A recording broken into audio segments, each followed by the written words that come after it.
Fabienne Synthèse, le 18-20.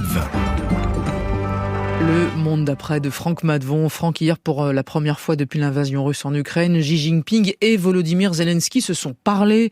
Un entretien téléphonique d'1 heure. Le président chinois présente son pays comme un possible faiseur de paix dans ce conflit. Mais pour vous, Pékin n'a pas vraiment les qualités du parfait médiateur. Oui, en anglais, Fabienne, on appelle ça un honest broker, un médiateur sincère. À première vue, l'idée n'est pas absurde. Si Russes et Ukrainiens doivent un jour s'asseoir à une table pour négocier, il faudra bien un arbitre, un conciliateur. Or, la Chine est une grande puissance. C'est un acteur majeur de la diplomatie mondiale. Le président Xi Jinping veut justement jouer un rôle sur la scène internationale. Les années Covid sont derrière nous. Les grands de ce monde sont de retour à Pékin. On y a vu ces dernières semaines Macron, Scholz, Lula. C'est par l'entremise de la Chine que l'Iran et l'Arabie Saoudite ont mis en scène récemment leur rapprochement. Pékin assure avoir une position neutre dans le conflit en Ukraine. Rien à voir par exemple avec les États-Unis, bien sûr, totalement engagés aux côtés des Ukrainiens.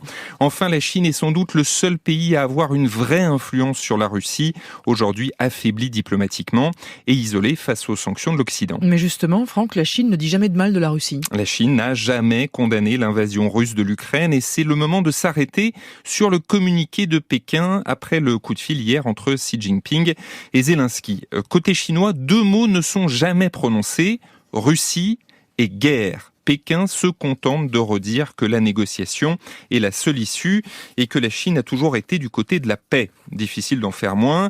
Les Chinois ont présenté en février leur position sur le conflit en 12 points. Un appel au dialogue qui ressemble plutôt à un soutien à la Russie.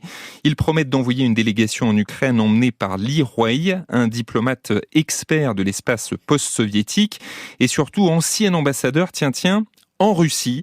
C'est le moment aussi de rappeler le renforcement des liens entre la Chine et la Russie. En mars, Vladimir Poutine a déroulé le tapis rouge à Xi Jinping à Moscou. Les 2 hommes se sont parlé au moins 5 fois depuis le début de la guerre en Ukraine. Zelensky n'a eu droit qu'à un coup de fil du dirigeant chinois, 14 mois donc après l'invasion russe. Au plan économique, les échanges commerciaux entre Chine et Russie ont bondi de 40% sur un an au premier trimestre. Jusqu'ici, la Chine n'a pas envoyé d'armes létales à la Russie, mais d'après les renseignements américains, l'option reste sur la table. En bref, entre Russie et Ukraine, la Chine penche clairement d'un côté. Et puis la Chine a d'autres préoccupations que l'Ukraine, non ? Son obsession, Fabienne, c'est la rivalité avec les États-Unis.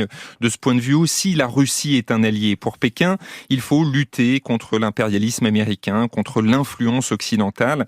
Le coup de fil entre Xi Jinping et Zelensky peut ainsi être perçu comme une stratégie pour casser le lien transatlantique, pour inciter les Européens à faire confiance à la Chine. Pékin s'efforce en ce moment de soigner ses relations avec l'Europe.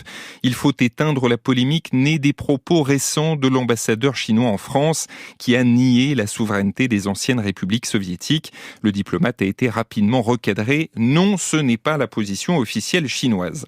Autre préoccupation de la Chine, Taïwan, la politique d'une seule Chine. Pékin ne se mouille pas en défendant la souveraineté des États et le respect des frontières. Tout est question d'interprétation. En tout cas, Franck, les Ukrainiens, eux, semblent faire confiance à la Chine. Oui, le président Zelensky est très indulgent avec la Chine. Il a tapé à l'occasion sur des pays dont il attend plus de soutien, comme l'Allemagne ou la France, mais Pékin est presque toujours épargné. Zelensky s'est félicité hier d'un échange avec Xi Jinping long et significatif. La Chine était avant la guerre le premier partenaire commercial de l'Ukraine. N'insultons pas l'avenir. Kiev veut conserver de bonnes relations avec Pékin. Et puis pour l'Ukraine, l'heure n'est pas aux négociations. Il faut d'abord regagner le territoire perdu. De toute façon, en appelant Volodymyr Zelensky, Xi Jinping n'a certainement pas voulu déclencher des pourparlers tout de suite. Il s'est juste positionné, sans fâcher personne. La Chine donne ainsi quelques gages à l'Europe, qui n'est pas dupe, et continue à profiter de la guerre en faisant des affaires avec la Russie.